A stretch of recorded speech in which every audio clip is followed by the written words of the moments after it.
We predicted this a long time ago, and now it's the future. It's true I could have gone bankrupt, but I had a set of skills that were highly employable. I did the best of everyone who failed. So I really encourage people to get involved. My best business decisions really have to do with picking people.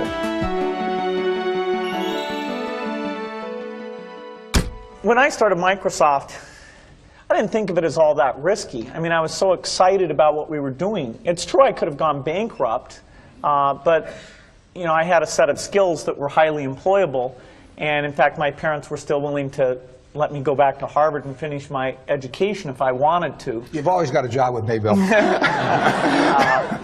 And the thing that was scary to me wasn't quitting and starting the company. It was when I started hiring my friends and they expected to be paid. And then we had customers who went bankrupt, customers that I'd counted on to come through. And so then I got this incredibly conservative approach that I wanted to have enough money in the bank to pay a year's worth of payroll, even if we didn't get any payments coming in. And you know, I'm almost true to that the whole time. We have about 10 billion now, which is pretty much enough for the next year. Anyway, you know, if you're going to start a company, it takes so much energy that it better overcome your feeling of risk.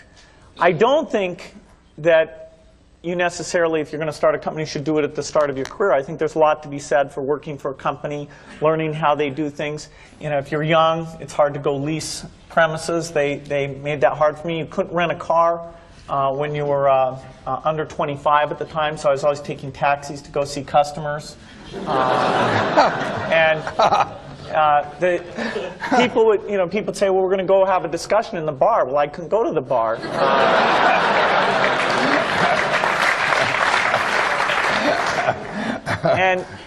But you know, that's fun, because I'll tell you, when people are first skeptical and they think, oh, this kid doesn't know anything, then when you show them you've really got a good product and you know something, they actually tend to go overboard and they think, whoa, you know, they know a lot. Let's really do an incredible amount with these people. So our youth, at least in this country, was a huge asset for us once we reached a certain threshold. It's hard to hire older people because they'll be a little bit conservative about whether they should come and take the risk. And it took 3 or 4 years before we could go out into the normal sort of employment pool. But those problems that come with starting a firm, you better think of those as part of the pleasure, part of the challenge that is part of the excitement. I want to thank Harvard for this honor. I'll be changing my job next year, and it will be nice to finally have a college degree on my resume. I applaud the graduates for taking a much more direct route to your degrees. For my part, I'm just happy that the Crimson called me Harvard's most successful dropout. I guess that makes me valedictorian of my own special class. I did the best of everyone who failed. But I also want to be recognized as the guy who got Steve Ballmer to drop out of business school.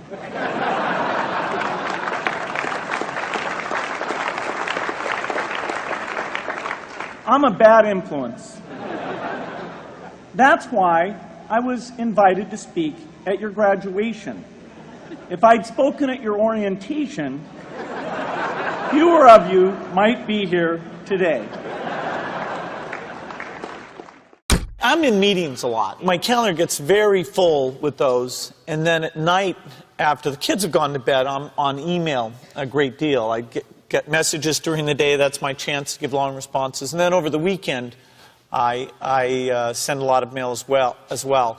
I take 2 weeks a year to just go off and read and think, where I'm not interrupted by work or anything else. I'm just solidly trying to think about the future, and people get to send me things to read as part of that so-called Think Week. So it's a nice mix of things. About 25% of the time then I'm out traveling around, meeting with customers, Europe, Asia, and that sort of helps me think, okay, do we have the right priorities? What are people responding well to, and what would they like to see us do better? Hello, I'm Bill Gates, Chairman of Microsoft. In this video, you're going to see the future, Windows.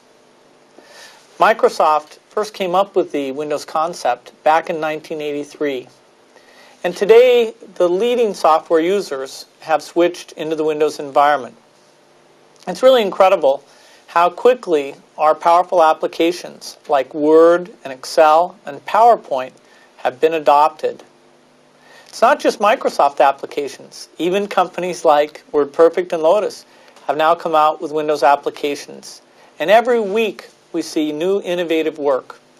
It's really attracting all the innovation in the industry. We predicted this a long time ago, and now it's the future. The key point there is you've got to enjoy what you do every day. And for me, that's working with very smart people. It's working on new problems. You know, every time we think, hey, we've had a little bit of success, we're pretty careful not to dwell on it too much because the bar gets raised. I love bridge. Bridge helps you think. It's a game you can play your entire life and keep getting better and better. I think anybody who's good at bridge is going to be great at a lot of things. So I really encourage people to get involved, and I want to thank the people who've put things together for juniors. They'll be thanking you the rest of their life because bridge is such a great sport. I'd talk to my dad, I'd talk to Warren, I'd talk to my wife Melinda. So I have enough people that know me and actually know where my judgment isn't its strongest, where I might get overexcited about something or, forget to think about something. And so they're good at correcting, particularly Melinda, good at correcting whatever those blind spots are. And I think it's good to encourage your friends and advisors to really give them that license. I can go to a party and forget to say hello to various people or something. That's a very minor example of my blind spots. Not to the hostess. Well, Melinda would help me do that. Yeah, she would, So, a small number of people that you can turn to on certain key things is a great asset.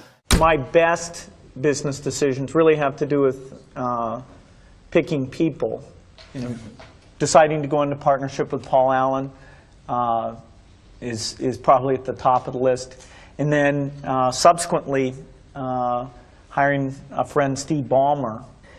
And having somebody who you totally trust, who's totally committed, who shares your vision and yet has a little bit different set of skills, and also acts as a check on you.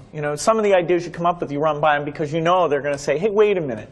Have you thought about this and that?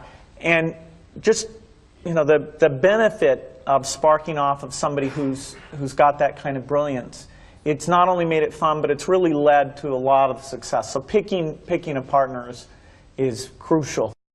I had one habit that I developed when I was at college that was actually a very bad habit, which was I like to show people that I didn't do any work and that I didn't go to classes and I didn't care.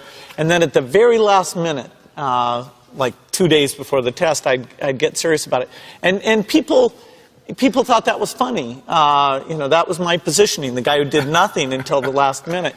Then when I went into business, that was a really bad habit. And it took me a couple of years to get over that. Nobody praised me because I would do things at the last minute, and I tried to reverse to students I didn't think that highly of, who were always organized and had things done on time. I'm still working on it, but procrastination is not a good habit. Bill can change clothes in the car. So I'm going to challenge Bill Gates, my partner at Facebook, Sheryl Sandberg, and Netflix's founder and CEO, Reed Hastings.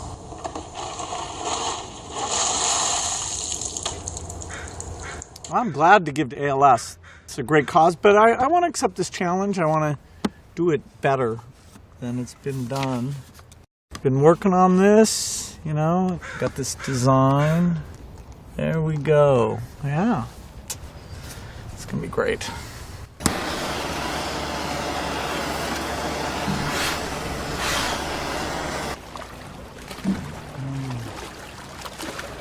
I'm here to join the people bringing attention to Lou Gehrig's disease by taking the ALS Ice Bucket Challenge. I'm going to challenge 3 more people, Elon Musk, Ryan Seacrest, and Chris Anderson of TED. Consider yourself challenged. You have 24 hours. Good luck.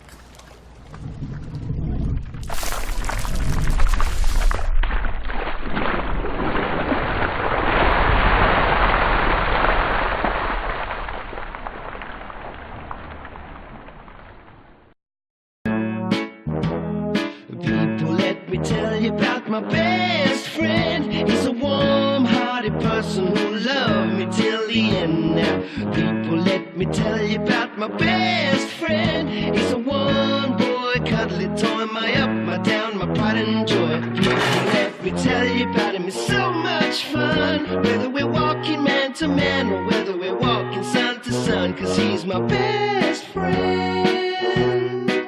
Yeah, he's my best friend. La la, ba da da da ya, ba da da ya, ba da da ya. Is it true that you can leap over a chair from a standing position? It depends on the size of the chair. I'll cheat a little bit. Yes!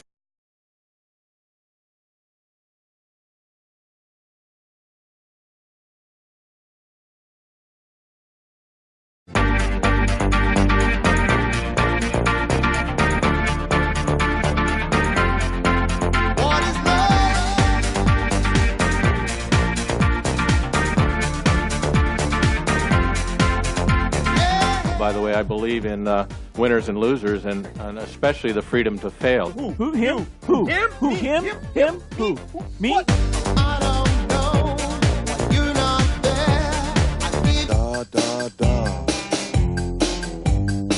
No way! what is love? Baby, don't hurt me. Don't hurt. Oh, behave.